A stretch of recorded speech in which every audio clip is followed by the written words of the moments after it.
नमस्कार दोस्तों। स्वागत है आपका हमारे YouTube चैनल पर। आज हम जिस टॉपिक पर बात कर रहे हैं दोस्तों, वह टॉपिक बहुत ख़ास है।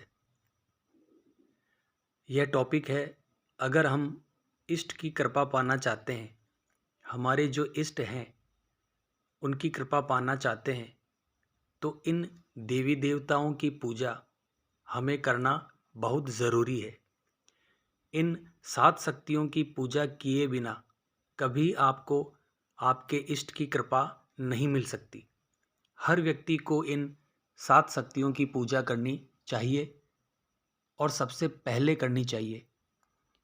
अगर आप किसी की भी पूजा करते हैं, चाहे वह भोलेनाथ हैं, माँ काली हैं, माँ दुर्गा हैं, कोई भी देवी देवता या कोई ग्रामीण या लोक देवता हैं, अगर आप इन 7 शक्तियों को नहीं मनाओगे, प्रसन्न नहीं करोगे, इनका भोग नहीं दोगे, इनकी पूजा आराधना नहीं करोगे, तो वह कृपा आपको कभी नहीं मिलेगी जो आप पाना चाहते हो। आप चाहते हो कि आपको देवीय शक्ति प्राप्त हो, आपके इष्ट की आपको सवारी प्राप्त हो, आप गादी लगाना चाहते हो, आप लोगों के संकट काटना चाहते हो, तो आपको इन 7 शक्तियों को प्रसन्न करना बहुत ज़रूरी है। अगर आप इन 7 शक्तियों की पूजा करेंगे तो इससे आपके इष्ट प्रबल होंगे और उनकी शक्ति और ऊर्जा आपको मिलेगी।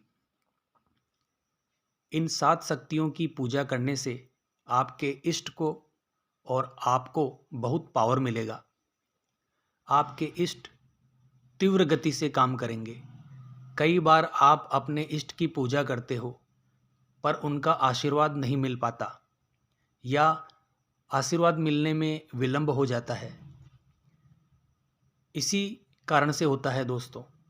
अगर आप इन 7 शक्तियों की पूजा करेंगे तो आपको आशीर्वाद बहुत ही जल्द मिलेगा और प्रबल मिलेगा। तो चलिए दोस्तों, इन 7 शक्तियों के बारे में मैं आपको बताता हूँ। सबसे पहली और दूसरी शक्ति को हम साथ में ले लेते हैं। वह है आपके घर के, आपके कुल के कुल देवी और कुल देवता। अगर आप इन शक्तियों की पूजा नहीं करेंगे तो आपको अपने इष्ट की कृपा नहीं मिलेगी। आपको अपने कुल देवी और कुल देवता को सुबह शाम पूजना पड़ेगा, उनके दीपक लगाना पड़ेगा, नित्य उनके लिए भोग प्रसाद और उनकी सेवा करनी पड़ेगी। और अपने कुल देवी देवता की जो तिथि आती है, उस तिथि पर आपको उन्हें भोग प्रसाद अर्पण करना पड़ेगा। तभी आपको अपने इष्ट की कृपा प्राप्त होगी। इसके अलावा आपको साल में एक बार अपने कुल देवी और कुल देवता का जो मेन पाठ स्थान होता है, वहाँ जाना जरूरी है दोस्तों। कोशिश कीजिए आप अपने परिवार के साथ वहाँ पर जाएं। इससे आपको और अपने परिवार को कुल देवी और कुल देवता की शक्ति प्राप्त होगी और आपके इष्ट प्रबल होंगे। दूसरी शक्ति है दोस्तों आपके घर के पितृ। पितृ आपके घर के राजा होते हैं। आपके घर के पितृ अगर प्रसन्न हैं तो आपकी अर्जी वह स्वयं आपके इष्ट तक पहुंचा सकते हैं।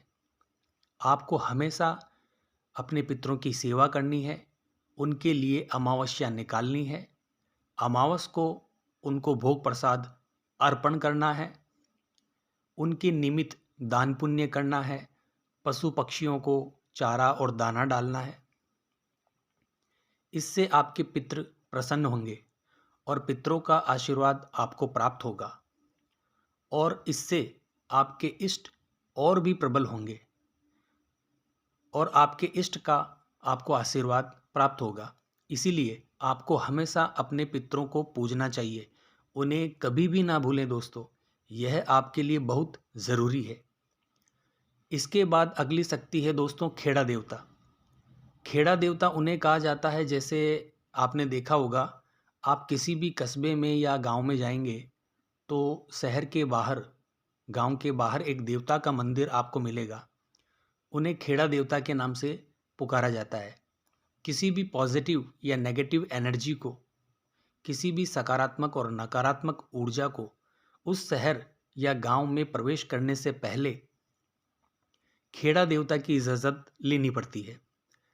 खेड़ा देवता को प्रसन्न करना पड़ता है। इसीलिए आपको अगर अपने इष्ट की कृपा पानी है तो अपने शहर, गांव, कस्बे के जो खेड़ा देवता हैं, जिन्हें नगर कोट देवता भी कहा जाता है, यह गांव कस्बे के पहरेदार होते हैं। क्योंकि जब भी कोई गांव या शहर बसता है तो पहले खेड़ा देवता की स्थापना की जाती है।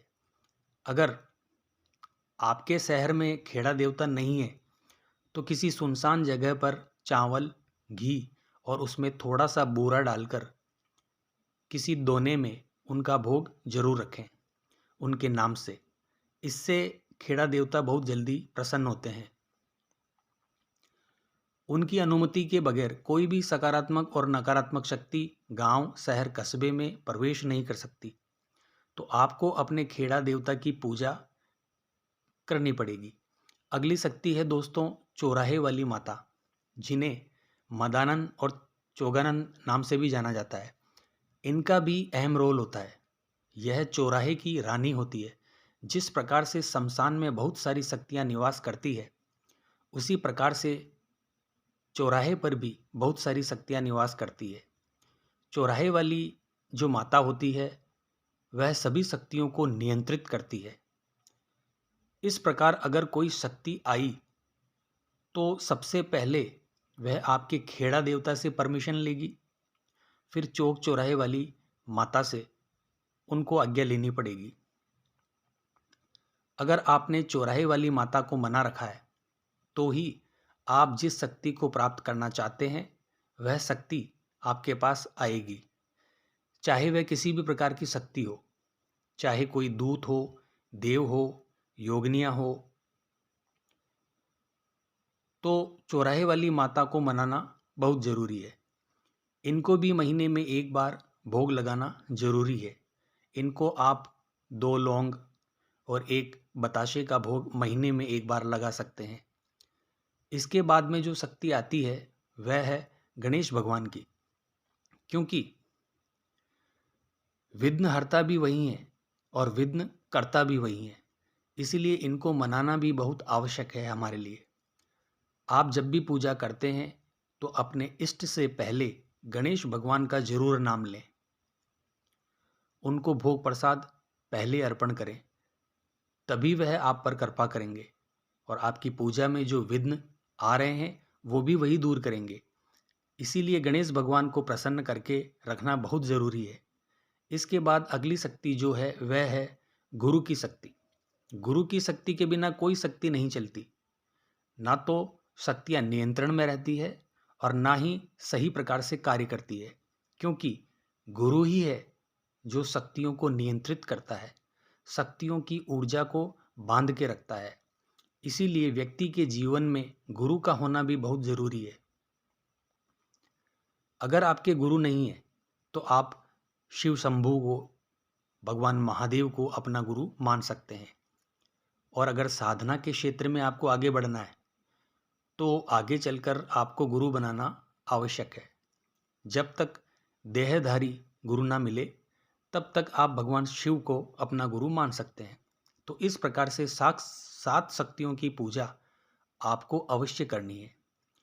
तो इस प्रकार सर्वप्रथम आपकी कुलदेवी, दूसरी शक्ति कुल देवता, तीसरी शक्ति नगर खेड़ा देवता, चौथी शक्ति आपके पितृ, पांचवी शक्ति चौराहे वाली माता जिसे हम मदानन और चौगानन भी कहते हैं, छठी शक्ति गणेश भगवान और सातवीं शक्ति आपके गुरु। इन सभी शक्तियों की पूजा करना आपके लिए बहुत ज़रूरी है। गुरु पूजन तो आप पुष्प से कर सकते हैं। इस प्रकार से इन 7 शक्तियों की पूजा करके आप अपने इष्ट की कृपा को प्राप्त कर सकते हैं। तो कैसी लगी आपको यह जानकारी? तो जुड़े रहिए दोस्तों हमारे चैनल पर और सब्सक्राइब और लाइक कीजिए ताकि ऐसी महत्वपूर्ण जानकारी और हम आपके लिए लाते रहें। और अगर आपको किसी भी प्रकार की पूछा करानी है तो आप हमें इस चैनल पर जो कॉन्टैक्ट नंबर दिए गए हैं उन पर संपर्क कर सकते हैं। जय मां अम्बे, जय श्री कल्याण दोस्तों।